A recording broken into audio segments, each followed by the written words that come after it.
Всем привет, меня зовут Вика. Давайте посмотрим новый расклад Таро для мужчин. Ее неотправленное письмо. О чем она никогда вам не скажет. Ее правда. Как всегда, настраивайтесь на расклад. Для энергообмена ставьте лайк, подписывайтесь на мой канал, делитесь видео с друзьями. Для записи на личные консультации, либо же на диагностику негатива, записывайтесь в телефон под видео. Итак, смотрим, в каких же энергиях вы пребываете.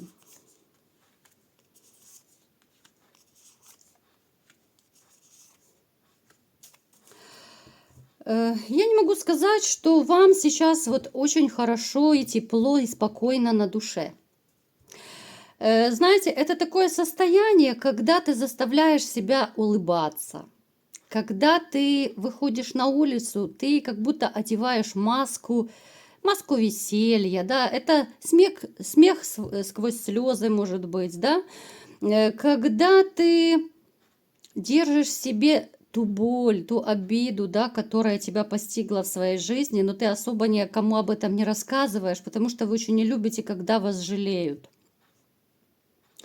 Вы такой человек, который будет все тяготы жизни, стараться переживать сам, чтобы не грузить кого-то, да, потому что это ваше личное дело. То есть особо вы ни перед кем так не распространяетесь. Разве что за исключением самого там близкого друга, либо же, может быть, кто-то из родственников, с которым у вас очень такие близкие, теплые отношения. В вашей жизни была измена, либо же это было еще какое-то вранье помимо этого, связанного с женщиной. Женщина, которая вас научила стать тверже, стать более таким выносливым в этой жизни. Эта женщина вам, знаете, это в негативном, наверное, смысле. Она преподнесла вам очень такой большой урок. И после этого урока вы теперь стали настолько подозрительный. Это касается не только женщин. Вы теперь как-то даже, возможно, сближаетесь с людьми очень так осторожно. Это может быть и по работе, там, по соседству, где угодно, да, когда вы контактируете в компании. Очень и очень, потихонечку, да, вы не будете абсолютно первым попавшемуся изливать душу. Я не скажу, что у вас, допустим, финансовое положение очень такое на высоте, но, в принципе, на жизнь вам хватает. Может проиграться, что у кого-то есть небольшая нехватка денег, да, или же урезали зарплату, или же задерживают зарплату. Может быть еще проиграться, что вы, допустим, в последнее время куда-то на какие-то покупки, возможно, растратили деньги. Кто-то на детей, может быть, на учебу, там, на секции, еще куда-то, да, То есть очень так много растратили. Плюс в вашей жизни произошли очень такие, серьезные, большие перемены. Вы посмотрите, что творится, ребят, я уже даже не удивляюсь. У нас снова выпадает карта порчи, магии, да. И в очередной раз я вас призываю, кто на себе чувствует, да, причем это сделала эту порчу ваша распрекрасная королева, королева мечей, женщина, которая злая на вас. Это та дама, которая осталась в прошлом, это ваша обманщица, изменщица, предательница. Понятно, что у кого-то проиграется, у кого-то нет, но опять же, я не устаю это повторять, потому что порча – это очень серьезная сила, это очень такая мощная энергия. Если вы по себе чувствуете, что с вами что-то происходит, да, перепады настроения, вы не поймете, что с вами творится, вы утром можете встать как выжатый лимон, хотя еще ничего не делали, вы не можете устроить личную жизнь, да, то есть может быть какая-то черная полоса во всем, но опять же, очень много моделей будет. Лучше предостеречься, лучше сделайте диагностику, ребят, потому что дальше будет только хуже. Если порчу не снимать, это будет как снежный ком. Проблемы будут только расти. Мы сейчас, знаете, с вами выяснили, что эту гадость, которая есть, сделала ваша женщина. Она до сих пор на вас злая. она очень злая, она до сих пор, я бы сказала, даже мысленно, ну, вам желает только плохого. От этой женщины нужно держаться подальше.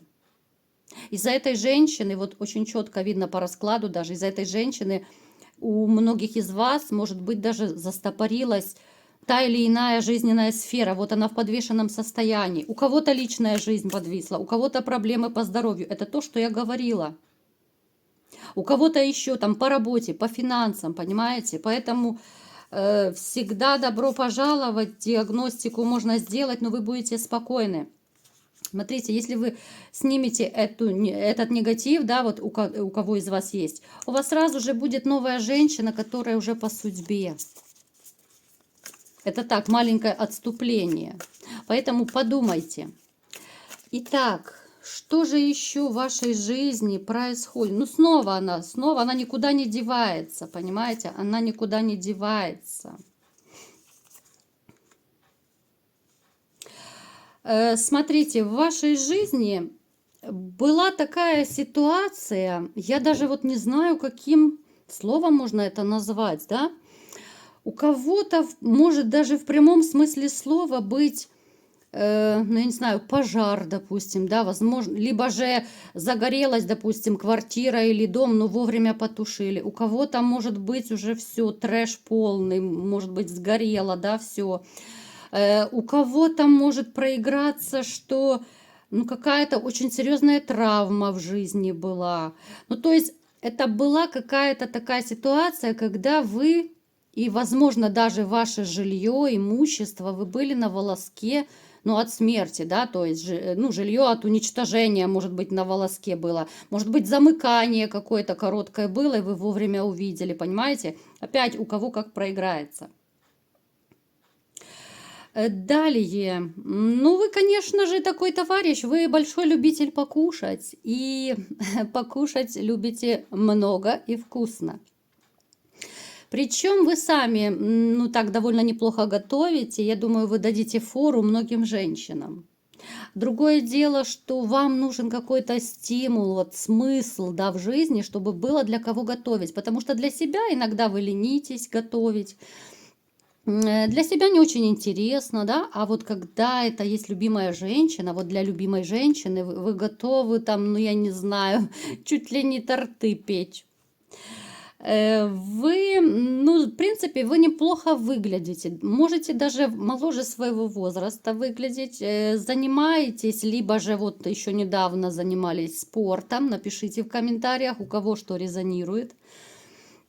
Возможно, то, что вы перестали заниматься спортом, это могло быть связано с какой-то именно либо же травмой, либо же с болезнью, да, вот с возрастом, когда там с поясницей, с суставами какие-то проблемы. Я не удивлюсь, если кто-то из вас даже вот реально, ну, качался, ходил, да, бодибилдингом занимались, либо же какими-то единоборствами занимались. Ну, то есть это была ваша стихия. Спорт вам нравился.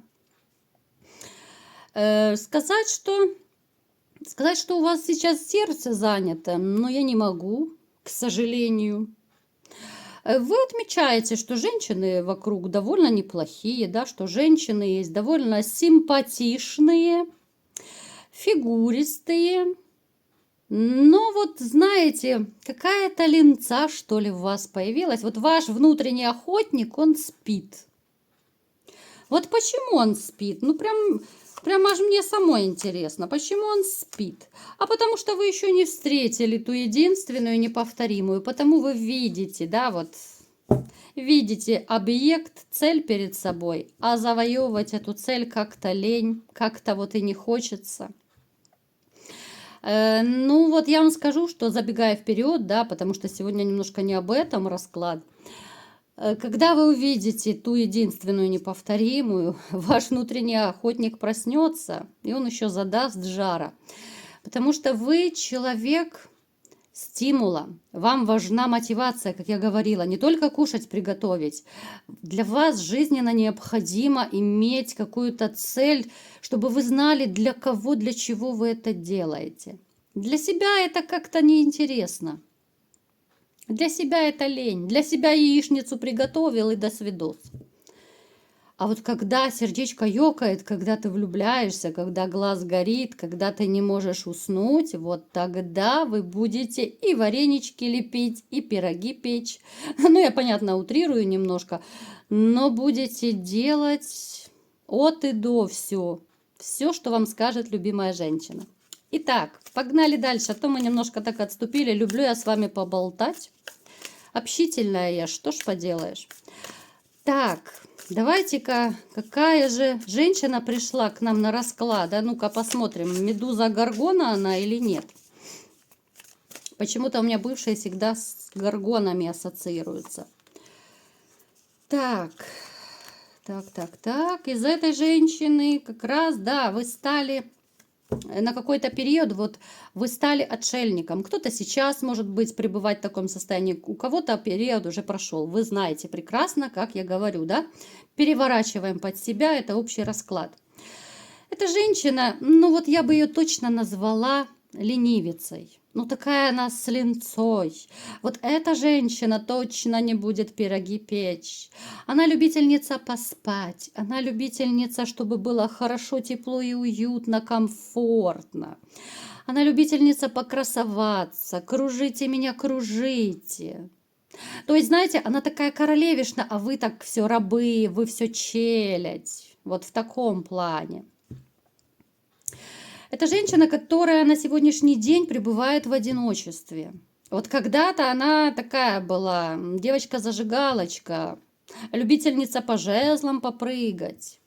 Хотя не могу сказать, что она там супер-пупер что-то такое вытворяла с этими жезлами. Да? Я думаю, что и у вас может проиграться, что вот именно как любовница, но она не очень хорошая была. Ну, вернее, она и есть сейчас такая. Ну, может быть, правда, кто-то подучил ее, да, вот на бананах, в конце концов, да, вот на бананах можно учиться. Так, ну, люблю я пошутить, ребят. Ну, никуда, без этого никуда. Сейчас такая жизнь, что без юмора, без шуток.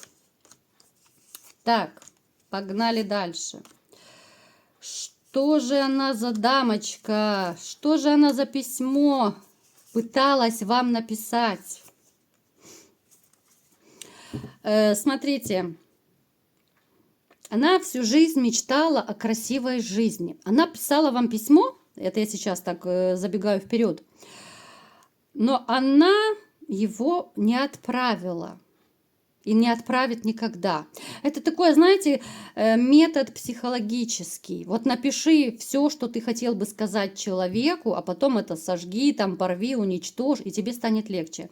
Вот она тоже такое когда-то делала. Писала, неважно, на компьютере, либо же от руки писала. Хотя лучше все-таки от руки писать.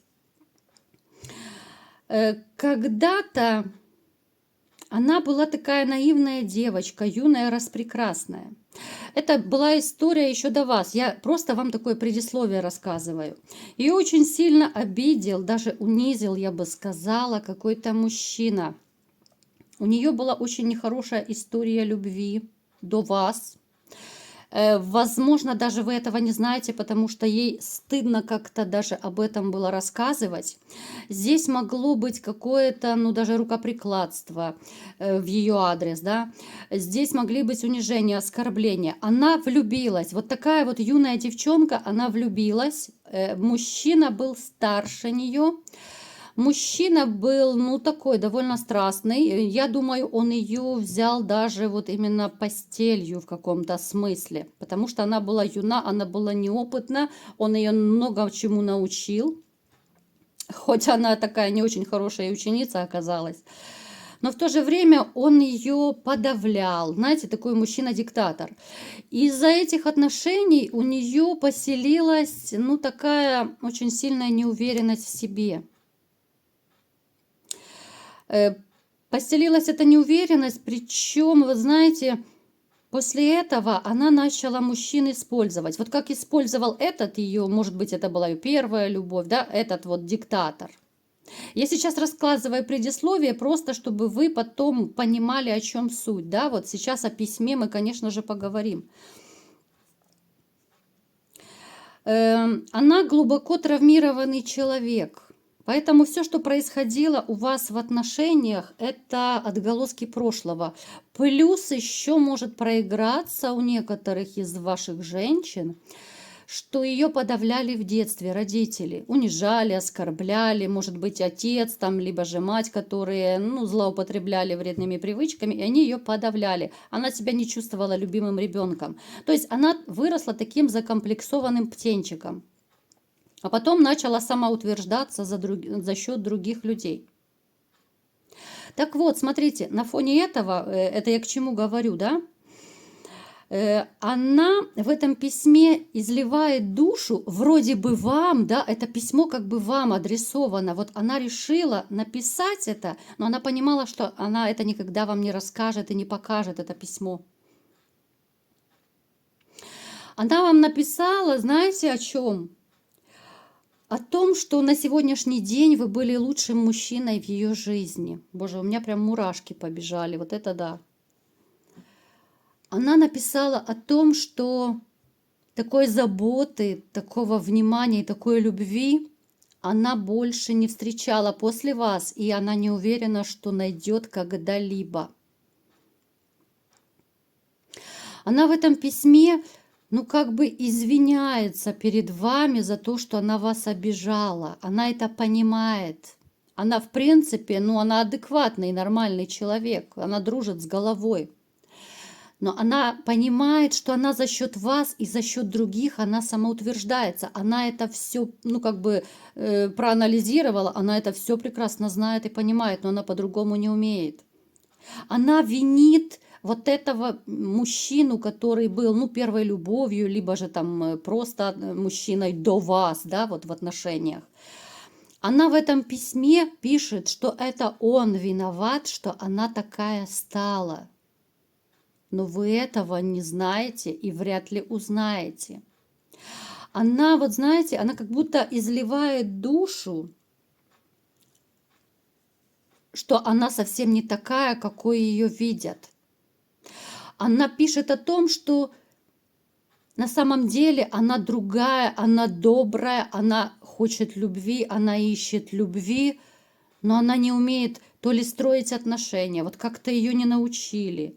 Плюс она понимает, что у нее заниженная самооценка. Да, она пытается казаться такой королевишной, красоткой, но опять же она самоутверждается за счет других. Вот такой королевишной ее сделал и вот этот вот предыдущий товарищ, да, вот из-за него, из-за его такого деспотичного отношения, она стала, ну, глубоко так психологически травмированным человеком. Она это прекрасно понимает. Она, вот знаете, такое ощущение, что она постоянно извиняется в этом письме перед вами. Она, вы знаете, она когда-то вас любила. Она любила, но потом вот это ее внутреннее какое-то естество, нутро, оно вылезло наружу. Вот эти ее комплексы, они вылезли наружу, и они нарушили весь покой. Она очень жалеет по тем, ну, и скучает по тем временам, которые были. Ей очень не хватает вашей заботы, ей очень не хватает вашей нежности, вашей любви. Она вспоминает, да, вот это она, ну, описывает в письме, да, я просто вам уже рассказываю своими словами. Она описывает о том, что ей очень не хватает такой любви, потому что все, кто ей встречался после вас, вот это все не то. И с другой стороны, она понимает, что назад дороги нет. Это даже, знаете, вот какое-то, я бы назвала больше даже вот прощальное, что ли, какое-то. Я не знаю даже, как назвать это письмо. Вот знаете, как будто человек в письме просит прощения у вас, чтобы вы простили за то, что она сделала. Все из-за ее комплексов, все из-за ее внутренних тараканов. Все из-за ее психотравмы и вот этого вот товарища, который, ну, в каком-то смысле покалечил ее психику. Она, знаете как, может даже проигрываться, возможно, даже вы помните какие-то моменты, когда вы были вместе с ней. Она не любит, когда мужчина на нее даже голос повышает. Она очень этого не любит, она может даже как-то теряться от этого, да, она может замыкаться, она может включать обиды какие-то, да, вот как загнанный зверек какой-то. То есть вот эта психотравма от этого мужчины, вот она реально вот сломала ей психику, и от этого пошли все пляски, гулянки. Из-за него она начала себя вести так, как она вела себя с вами. Для кого-то из вас это может быть непонятно, почему и каким образом он влияет. Но поверьте мне, это все психология, это психика, это все очень взаимосвязано. Обижает один человек, а потом отрываются на других. То есть вот это так работает, как, ну, к примеру, вот смотрите, вас обидела одна женщина, изменила, да? А есть такие мужчины, которые начинают потом мстить другим женщинам. Вот я буду другим изменять, вот мне изменили, я буду изменять, я буду такой-сякой. Понимаете, это я так утрирую сейчас, но как это работает?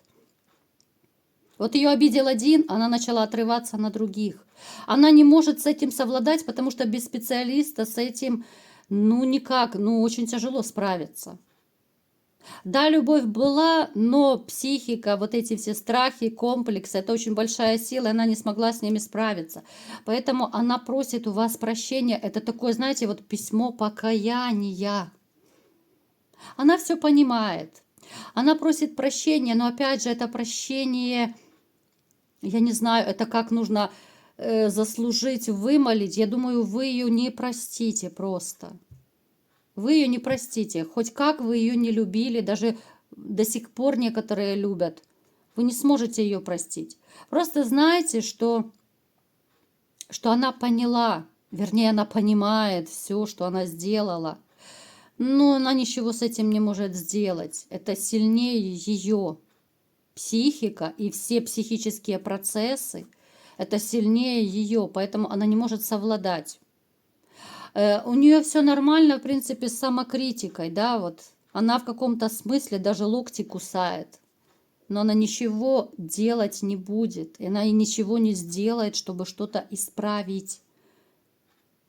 Это такая, знаете, работа над ошибками. Она понимает, да, она осознает, она вот пусть даже письменно, она просто извиняется, да, вот кается, может быть, перед вами.